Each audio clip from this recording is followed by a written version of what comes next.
Hello and welcome to the Gestalt IT Rundown for Wednesday, May the 12th, 2021. My name is Tom Hollingsworth, and as always, I am here bringing you all of the interesting things happening in the news and maybe some storage stories too. And for those, I've brought on my friend and co-host, Mr. Stephen Foskett. Stephen, thanks for being here.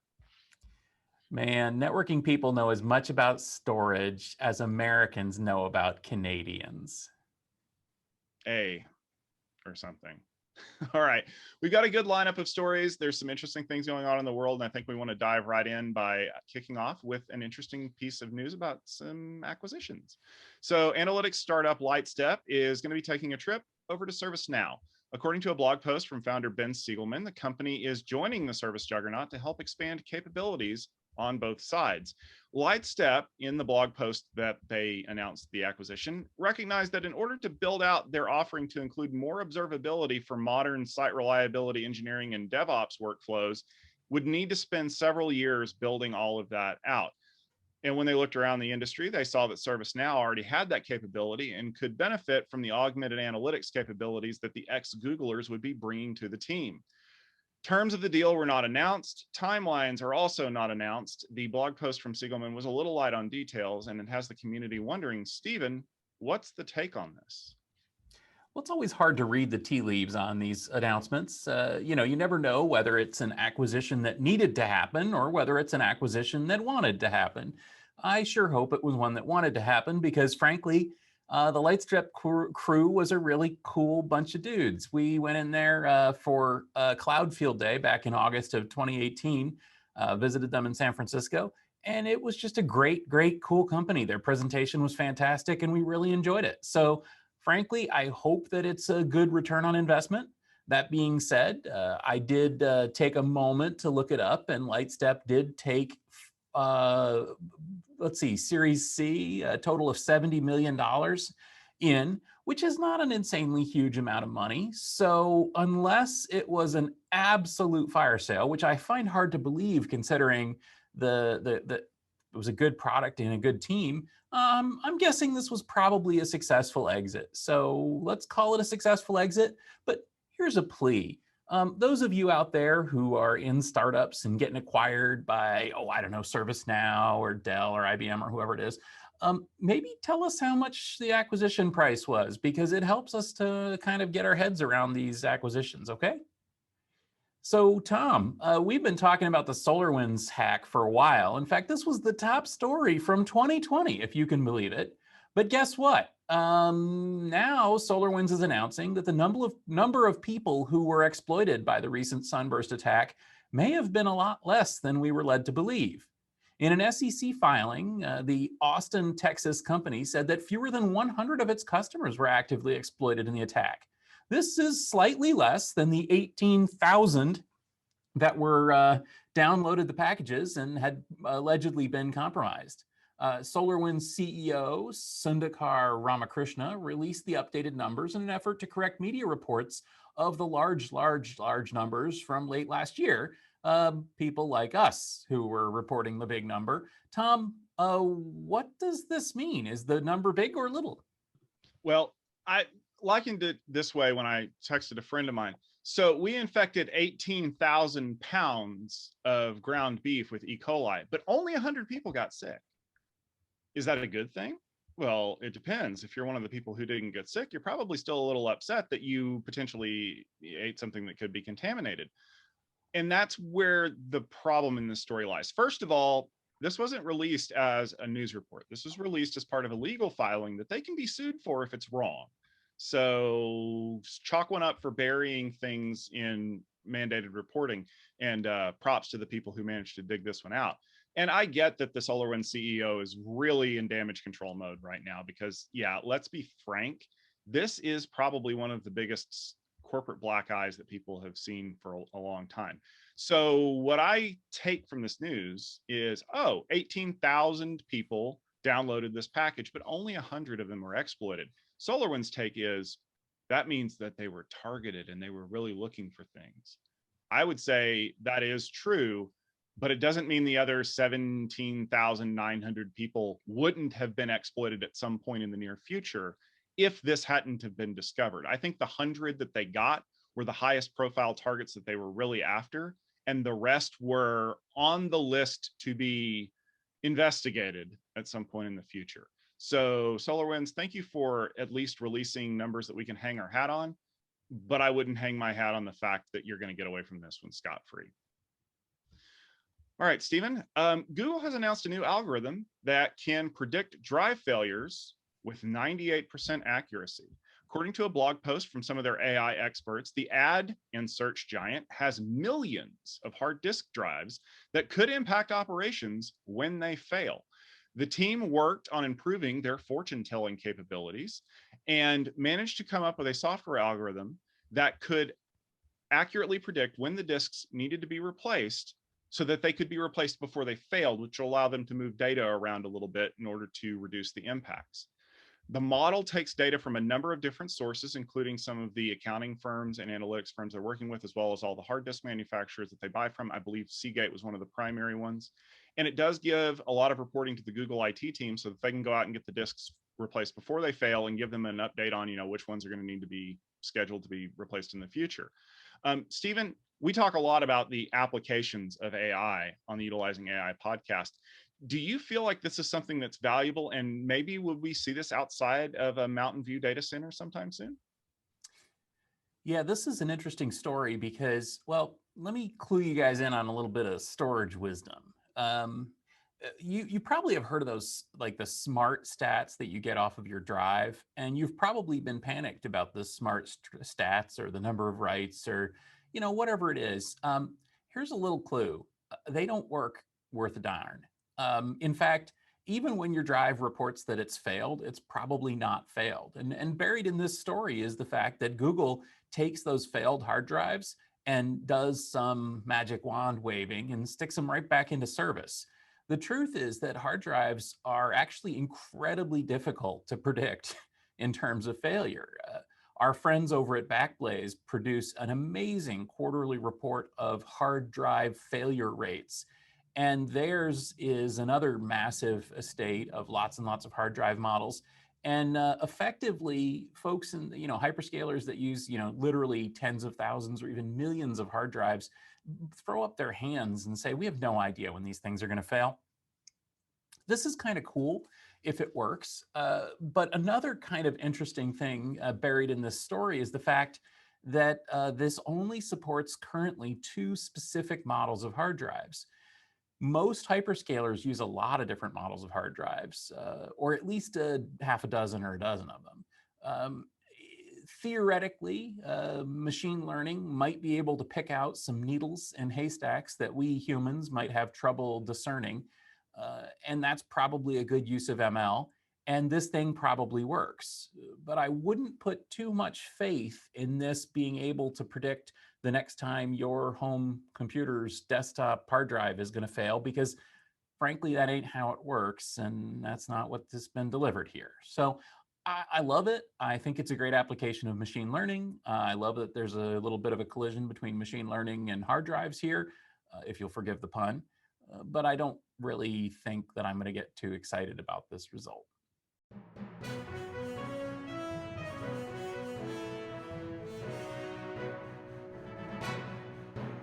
We have a little breaking news here.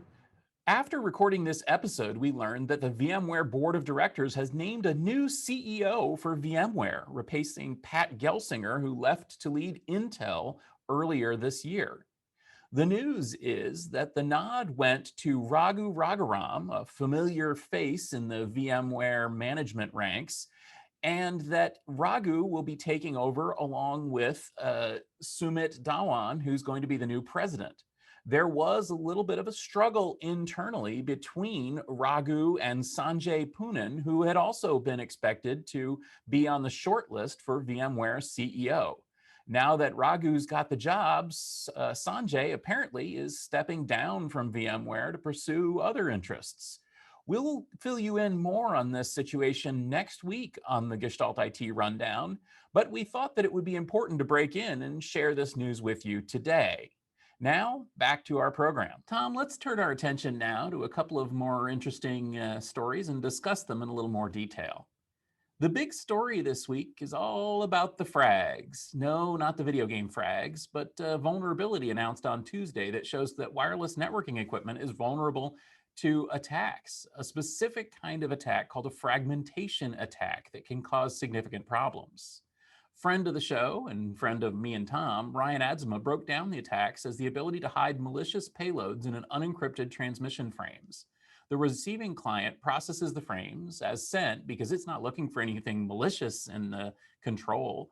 And Adzema notes that the attacks are highly technical in nature and today require interaction from users to be fully effective. But the researchers discovered that the attacks have been under embargo for the past 9 months, and even wireless companies are scrambling to release patches, even as modern security like WPA3 is vulnerable to the attacks.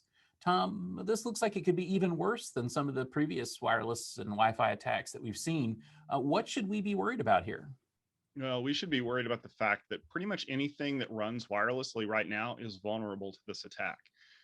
Part of the reason why you sit on a vulnerability like this for the amount of time that you do is because you want to give the manufacturers of these equipment pieces lead time to patch this vulnerability. Well, the announcement came out about 11 a.m. Pacific time on Tuesday. And so far, all of the announcements that I've heard are, yeah, we might get to that by the end of the summer, or good luck, because we're never going to patch those particular pieces of hardware, which is particularly egregious when you consider that this goes all the way back to the days of web. Yeah, you know that thing that you enabled in like 2004 and you really should turn off? I mean, we've talked a lot about the crack vulnerability in WPA2 and how bad that it was basically there for a long time. It just took someone with smarts to exploit it. We talked about the fact that WPA3 was practically under assault as soon as it was released. And when you look at all of the dragon themed exploits that came out for it, I mean, even the researcher that was behind this said, you know, WPA3 has pretty much been tested as much as we can test it. And even it's vulnerable to this. And why? Well, just like any good attacker, when the front door is locked, you don't buy a lockpick set, you look for a window to jump through. And that's basically what they did. By fragmenting your malicious payload and sticking it in frames that are being processed without any kind of scanning, because why would you scan a management frame, and letting it be reassembled on the other side, you've got a perfect entry vector that goes around encryption, that goes around any kind of protections that you might have. Now, the one saving grace is that it is still very technical in nature, and it does require some user interaction to be 100% effective. So right now, you have to have somebody who knows what they're doing and knows how to attack, and somebody on the other end who's willing to just blindly click on whatever you've sent them. But that doesn't mean that it's going to stay that way forever, because if there's one thing that the exploit community is really good at, it's taking something that's extremely complex and turning it into a VBA tool with crappy music and a big ASCII art background and making it work for people that are basically going to try to exploit you for Bitcoin or something like that. So stay tuned, because you're going to need to figure out what you have to do to patch your access points. And as a personal note, if your access point manufacturer is telling you that you're not going to get a patch for your not quite up to date AP, but hey, if you buy a new one, we promise that it's going to be fixed, find the nearest bullhorn and start shouting at them in very loud declarative sentences that this is unacceptable and this needs to be fixed. Just because your hardware is a few years out of date doesn't mean you can't patch it. And if anybody wants reference proof for that, Microsoft is still releasing patches for Windows XP, and that piece of kit is nearly 20 years old. So yeah, this is going to be a developing story. You know, like we said, it just came out yesterday. There's a lot that is still unknown about this, and we haven't seen any POCs in the wild yet. Doesn't mean that there isn't, and knowing how fast people around here move, there probably is one by now. But, you know, it's just kind of a wait and see approach to see what it's going to entail. Is it going to be as bad as Dragon Blood or as Crack? We don't know. But I don't envy anybody who's going to have to figure out a countermeasure to this anytime soon. Yeah, it's a real trouble if this thing ends up being remotely exploitable. But of course, we don't know, and we don't know if it's going to end up needing to have some kind of other interaction to be exploited. And so this could be a big nothing. Isn't that right, Tom? It could be. And that's always the hope. I mean, it's like finding some kind of medical condition. You hope that it doesn't become something more serious, but you plan for it just in case. And if it does turn out to be the good kind of thing that's not really serious, we just file it in a report and move along. But in IT, you can never hope beyond hope that this thing is going to be as benign as you want it to be. And of course, the big takeaway here is that no matter what's going on, you just can't trust random data. You have to verify data and validate data and pass everything. And I mean, that's pretty well known in all sorts of software development circles, but it seems like that's sort of the root of a lot of exploits, buffer overflows and so on. And this reminds me a lot of those. I don't think you're far from wrong. And I think maybe this is the wake up call that people need, which is you really need to verify all of the data that you're sent, even if all you're doing is just checking to make sure that it makes sense or doesn't have any extra payloads in it. Because if this was something that limited to the size of, say, like a management frame to a very specific, piece, then it'd be really easy to stop because any management frame over this size must include data that's not intended. Let's just scrap it. But I think that what we're seeing is attacks that are targeting forgotten infrastructure. It's not just breaking in through the window, it's breaking in through the boarded up window on the backside of the property that nobody's seen for, that has dealt with in the last couple of years. And so, hopefully this is the kind of wake up call that people need. All right, Stephen, a slightly happier announcement coming from our friends over at Big Blue, because IBM has a small announcement this week as IBM Think kicks off. Well, okay, maybe it's more of a big announcement about something kind of small. The venerable tech giant has announced the manufacturing of the very first 2-nanometer chip. If that sounds small, it's because it absolutely is. Most current chip technology is based around a 7-nanometer process. IBM is claiming that it has 45% more performance and 75% more power consumption compared to those 7-nanometer chips. And they're hoping that that's going to be a huge value to companies that are hoping to produce small scale hardware. The funny thing, though, is that the news is coming from IBM. The company you would not expect to be making breakthroughs in chip manufacturing. You would expect it to be coming from someone like Intel or AMD. But when you analyze the report that we'll link to from Anantech, basically they said they built it, but they don't give any details about what it looks like, and they don't give any details about what they're going to do with it. And based on some of the information that I've seen from people that make ASICs for networking gear, 10 nanometers is hard enough to build because you have to do all kinds of crazy things to your manufacturing plant. 2 nanometers must be a nightmare. But a lot of people are starting to say things about, with IBM, this is more about the form instead of the function, and maybe they're trying to do a breakthrough in the design of the chips. Stephen, is this a revolution like people are saying, or is this kind of an evolution that's eventually going to end up butting heads with our friend Mr. Moore's Law? Yeah, this is an interesting story. First, let me take off the table the part that people might think is the interesting part, and that's the fact that this is IBM. It turns out IBM is a leading researcher in advanced process node and semiconductor fabrication technology, and they've been right there for most of the semiconductor advancements for the last couple of decades. So don't be all that surprised that IBM is the ones that are coming up with this one, and don't be all that thinking or kind of jumping to any conclusions that this means they're going to compete with TSMC or Global Foundries or Intel or anything. Nothing could be further from the truth. Essentially, this is part of IBM's, the new IBM business where they make discoveries and then license things to other companies to actually exploit them and make money on the patents, which is not a bad business to be in. In fact, it's keeping this research unit in business. So let's not worry about the fact that it's IBM. Now, what we should be getting excited about is the question of whether or not this thing is actually 2 nanometer. So here's the thing. Let's say that you developed a new process node that had 5 nanometers as the smallest item on the chip. You'd call that 5 nanometer, wouldn't you? Well, that's pretty much what it looks like this is. But that being said, IBM is using a new technology called gate-all-around or stacked gate-all-around, which essentially stacks elements on top of each other in order to achieve greater density. And you know what this does is this actually packs more transistors into the same amount of space. In fact, it packs enough transistors into the same amount of space that it's equivalent to 2 nanometers. So I guess they're calling it 2 nanometer. But that being said, it's probably not 2 nanometer. But that being said, probably doesn't matter. Because here's the other thing. Process nodes have not been appropriately defined about as long as Mercedes has been using the wrong number for the size of their engines. In other words, 7 nanometer isn't 7 nanometer, and 5 nanometer isn't 5 nanometer, and 10 nanometer isn't 10 either.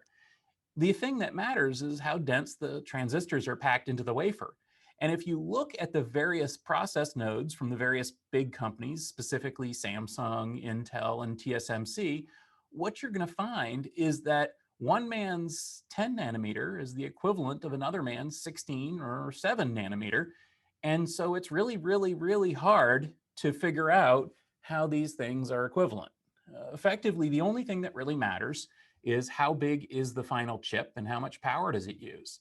And IBM has developed a new technology that will use less power and pack more stuff onto the chip. And if you draw the line, it's going to be looking like it's about 2 nanometers worth. So let's call it 2 nanometers. And let's hope that this gets picked up by global foundries and we're able to have some cool next generation chips based on this technology. And finally, as Tom mentioned, let's really, really hope that the people that are actually designing the chips can figure out how to use this kind of technology and how to actually design chips that work at this ridiculous new configuration of ultra small components and stacked all around gates. And Stephen, one of the things that kind of had me curious is that we've always figured that eventually we're going to hit a point where we can't shrink the chips anymore. And one of the things that I've seen in my research is we're just going to eventually reach the limit of what copper is capable of doing with regard to electrical generation and effectively heat capacity. I mean, we already have to put 10 pounds of copper on top of a wafer in order to keep it cool enough to be able to use it without setting our house on fire.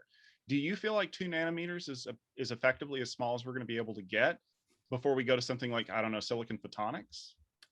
There's no way I'm going to weigh in on that one. I will say this, there is certainly going to be a limit.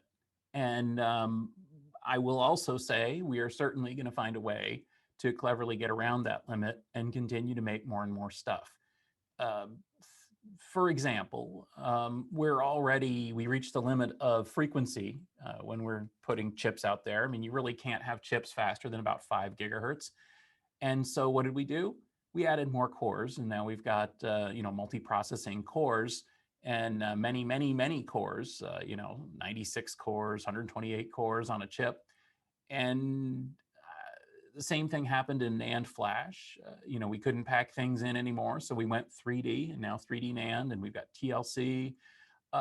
I think that's pretty much going to happen here as well, is that we're going to find some clever things, like, for example, using 5 nanometer process and gate all around to create the equivalent of 2 nanometer, even though it's not 2. So I'm not going to go on record as saying that we've reached a limit or we're going to reach a limit. I think we're clever enough monkeys that we're going to find our way around it. Speaking of clever monkeys, Tom, it's been a tough week if those monkeys operate fuel pipelines. The 5,500-mile-long Colonial Pipeline that supplies fuel to most of the U.S. East Coast, hey, wait a second, that's where I am, has been temporarily shut down because of a cyber attack. The group that claimed responsibility is named DarkSide, and no, it's not the DC villain, and it's based in Eastern Europe. In a statement, they've distanced themselves from the damage being caused and claimed that one of their customers launched the attack and that they were just in the business of making money selling guns and, hacking tools to make it happen. Biden has not been all that impressed by their claims and has apparently promised to disassemble and prosecute DarkSide for the attack, as well as all those responsible for kicking it off. And of course, we're also worried about when that pipeline is going to come back online and what kind of fuel shortage we're going to have as a result. Tom, you've talked about critical infrastructure attacks in the past. What do you think about this one? Boy, I would not want to be one of DarkSide's people right now, because that half-hearted apology that they released, don't blame us, we just built the tools and then sold them to people who have no scruples. That was basically their last attempt to avoid getting screwed by the Cyber Command people for probably the rest of their lives. Because it's one thing if you're going to hack Siemens. It's another thing if you're going to hack a hospital. which I consider to be on the verge of something you really shouldn't do. But you just messed with a strategic part of the United States. You know what that means? Military can get involved. The NSA can get involved. The people who you really don't want gunning for you can get involved. Now look at the responses that we've seen so far from certain hacks. You want to hack SolarWinds and infect 18,000 people, or maybe 100, who knows? Okay, no problem. We'll handle the heat. Not a big deal. Suddenly you hack a pipeline, or someone you sold to hacks a pipeline. Boy, you want to watch people distance themselves from you real quick. This is like an Amish shunning. Like, they are seriously turning their backs on everything. And the reason why is because they know what's coming. They absolutely know that they are going to get harassed, exploited, exposed, shut down, arrested, and thrown in a hole, and then they're going to throw away the hole. This is like what happens when Superman, Wonder Woman, Batman, and the rest of the Justice League go after Darkseid. They're not going to stop until they win. And that's why they're running away as fast as possible. Not to mention the fact that, like you mentioned, we still don't know when that pipeline is going to come back up. We're already hearing reports, even today, of possible fuel shortages for things like gasoline. Could you imagine how bad this would have been if it would have been in the wintertime, when most of the East Coast that uses things like heating oil would have been under some kind of problem? Yeah, this is a big issue. And I've written about this years and years ago, because it used to be that even nation states kind of behaved themselves. Yeah, we'll screw up your nuclear plant because we don't want you to build any nuclear bombs, but we're not going to hack your hospitals. We're not going to hack your hydroelectric dams, and we're not going to hack any kind of infrastructure that can get people killed. Well, guess what? In the last 12 months, we've seen that some people who probably aren't affiliated with nation states officially, but might have some kind of agreement with them to do stuff on occasion, don't have the same scruples as those folks. And when the gloves come off, you're not going to like what happens, because based on Darkseid's reaction, I genuinely don't think they wanted this to go down. They do not want this much heat on them. And now it's here, and you're going to have to deal with it. And it kind of almost feels like maybe what they were saying was, this wasn't our target. We didn't want this much damage to happen, but boy, look how good we are at our jobs. I think it's important to note too that Darkseid wasn't just the maker of ransomware tools. They advertised as effectively ransomware as a service, and they had a pitch. They promised that not only was their ransomware, effective against all sorts of targets, but that they could guarantee that it would get lots and lots of media attention, which would push those targets to pay up. This is, it's a really terrible business model, and by really terrible people. And those really terrible people, as you said, are just about to find out what happens when you essentially create evil as a service and then unleash it on the world and say, oh no, somebody did evil with it. Well, somebody did evil with it. So yeah, I imagine that they'll probably get shut down really quick. But on the other hand, Darkseid has really only existed for like a year or something. So whatever. I mean, honestly, Darkseid is in the Zack Snyder cut of Dawn of Justice longer than it is on the planet, I think. I think what you're going to find is that they are going to create an apocalypse that will show everyone else, do not mess with the US government, because they need to send a statement. And we've talked about this even on the on-premise IT roundtable. Should nation states get involved in preventing hacking? And it always comes down to a question of, well, how much do you think the government should be involved in it? And the answer is, if they're shutting down critical infrastructure, all bets are off, because even if they're not officially involved, I promise you, Cyber Command is giving resources to Symantec, Microsoft, and every other company on the planet that they can find. So even if they get to keep their fingers out of this one, their fingerprints are all over it. That'll just about do it for this episode of the Gestalt IT Rundown. We want to thank you for tuning in. You can find us every week at 12:30 Eastern Time on a Wednesday, Hump Day, here on our YouTube channel, or if you are watching this with our show notes on our website at gestaltit.com. Stephen, what have you got going on this week?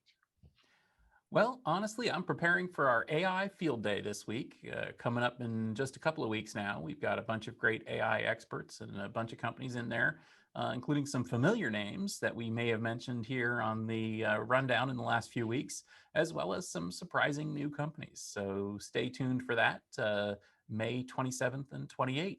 But Tom, I think you've got something much sooner happening, right? I do. In fact, we're right in the middle of Networking Field Day right now. We've got a great presentation that's just wrapping up from Aruba, and we have more great content headed your way from companies like Intel, Arcus, and Juniper. If you want to go over to our website at techfieldday.com, click on the link for Networking Field Day, and you can see the lineup, you can see the schedule, and you can see the people who are in the room virtually with me, kind of learning a little bit about what's going on in the world of networking. It's exciting because networking is exciting, I hope. And we can't wait to see your take on it. And please make sure you stay tuned to our YouTube channel at youtube.com/techfieldday for the recorded videos. And gestaltit.com is your place to check out all coverage from the event. We'll make sure that we link to as much of it as possible. And if you want to check out our YouTube channel, it's youtube.com/gestaltit video for episodes of The Rundown, the On-Premise IT Roundtable, and many other great video series that we put out. But for now, for Stephen Foskett, for Tom Hollingsworth, and the rest of the Gestalt IT community, thank you very much for tuning in. We will be back next week with more great news, and we hope that you have an awesome day.